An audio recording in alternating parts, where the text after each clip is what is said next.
things are great. If you do this, there's going to be a problem. And when they would do something where there was a problem, then you would just try to work with them and keep them out of trouble.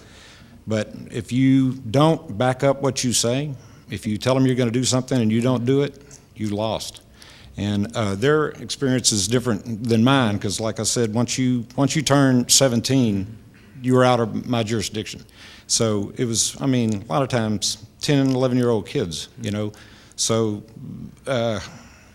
you just have to just be straight with them. And like I say, sometimes you're their friend, sometimes you're the disciplinarian, sometimes you're their advocate. You know, just wear a lot of different hats. Yeah. Bill Sexton, you have seen the phenomena of the helicopter parent for the college student. When you were working with juveniles, did you have helicopter parents for the charges you had to provide supervision to? When you say helicopter parents, what are you?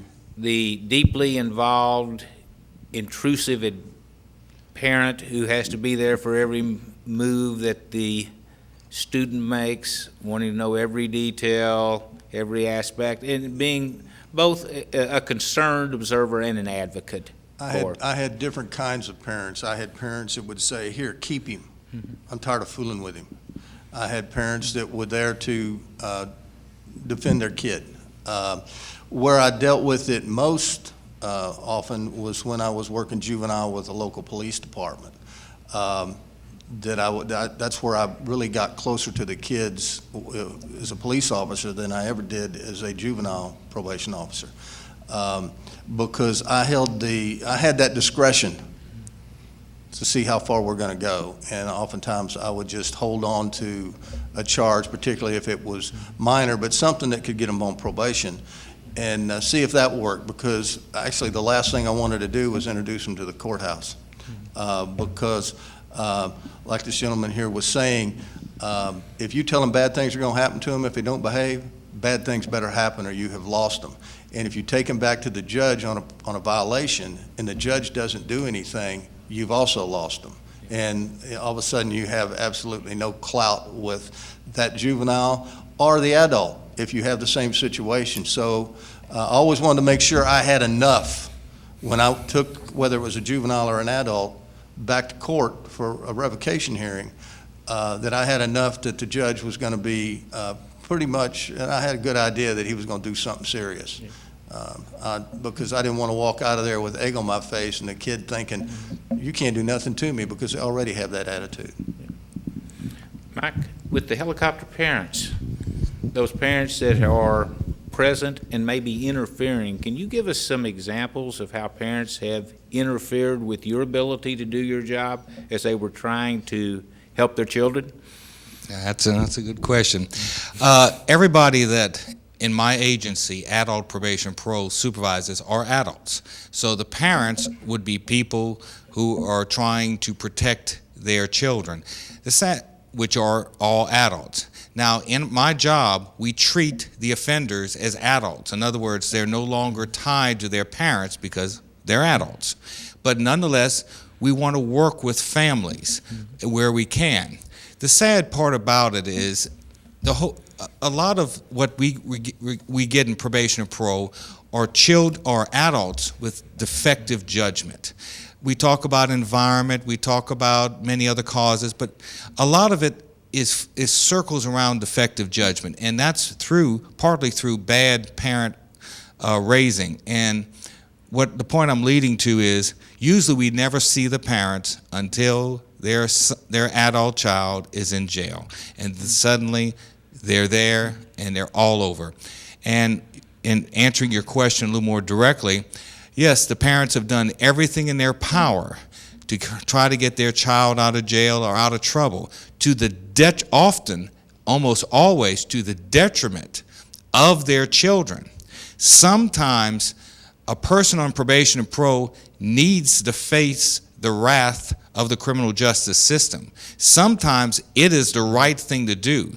And parents with as good heart and as big pocketbooks as they have, by hiring expensive attorneys and everything, actually sometimes work against their children. I've made the prediction many times that a parent who got their child out of jail for anywhere from failing to pay money to paying for a crime they've committed, the child, which is an adult in my case, suddenly commits the crime again, and they're absolutely shocked. It has been interfering, but part of it, again, is due to Probation Pro's fault, getting the word out about what we do. I've spent hours sometimes trying to explain to family how the system works. And if we can better convey, one of the ways we solve this problem is if we can better convey how the criminal justice system works to the public, we find a better reaction from the public overall.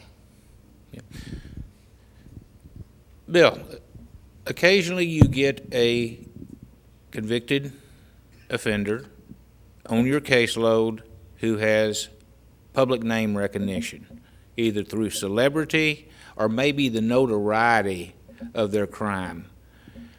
What kind of those situations have you had, and how does that type of supervision differ from normal supervision? What kinds of challenges does that present to the probation or parole officer? Well, I had several cases that were somewhat high profile. I had a nationwide murder for hire ring that case was featured on court TV. One of the players involved, when I was conducting my pre-sentence interview, was getting carried away, and I let him, and he ended up telling me all the hits that the group had made around the country. So I was able to kind of get into that by contacting probation officers and other areas to verify what he was telling me, and sure enough, and that turned into a major case. There's a book on that case called The Soldier of Fortune Killings. Another case I had that was, high profile was several white supremacist groups, the Order, the Covenant Sword and Arm of the Lord, the Aryan Nations. They killed police officers. They bombed churches.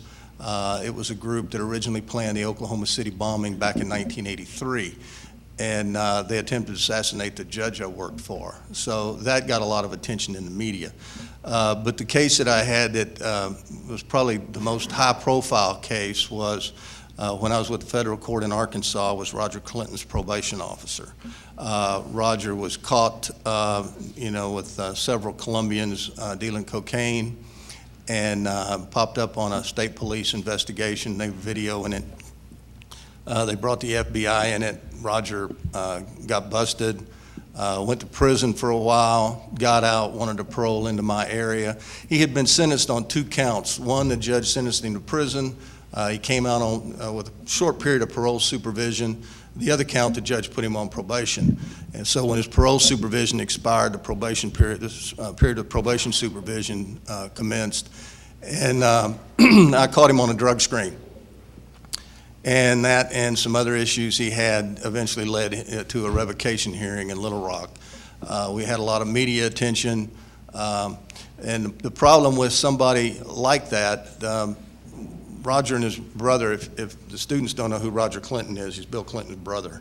And Bill was the governor of Arkansas, and I got to interview the governor to verify the family history.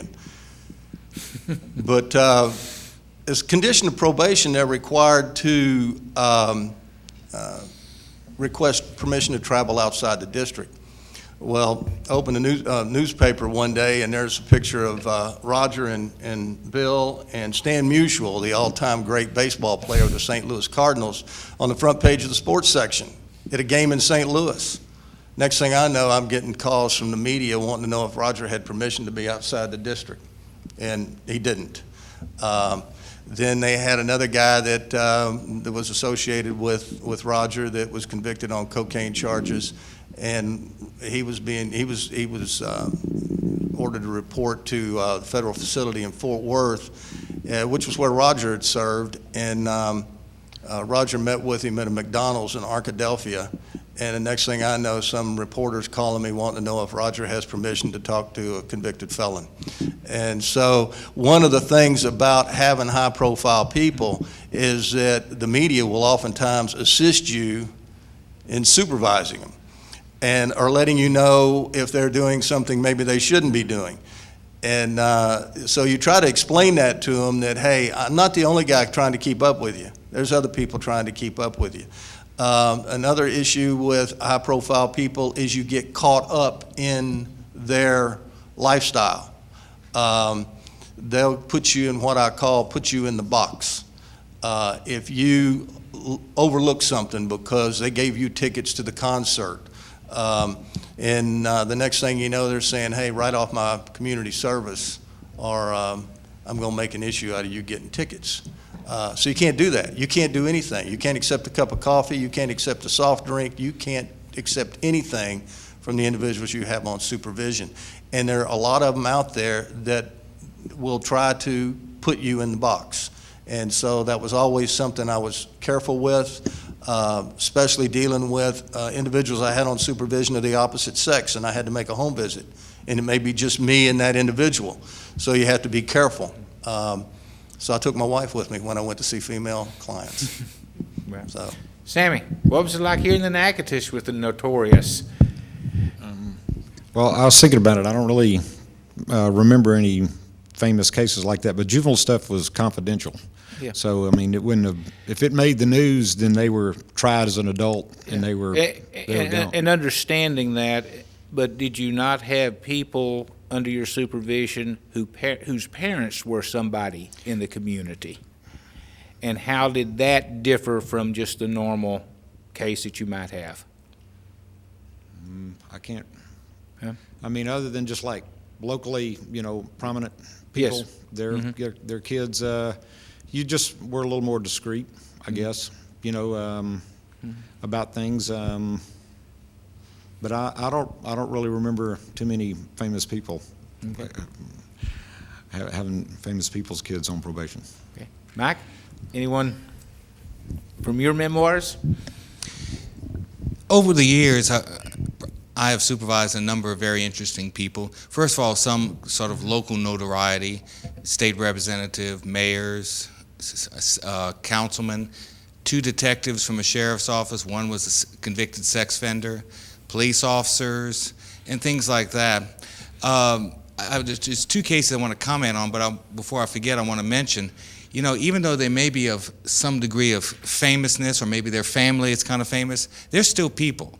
They're still people making bad judgments, making mistakes, and when you're working with them, as what probation parole officers do very, very closely, you'll find that they're just people, and they're actually not as much a problem to work with, even if they're famous. The 2 quick famous cases I'd love to talk about at length, but I won't have time. One was a female serial killer that received national attention.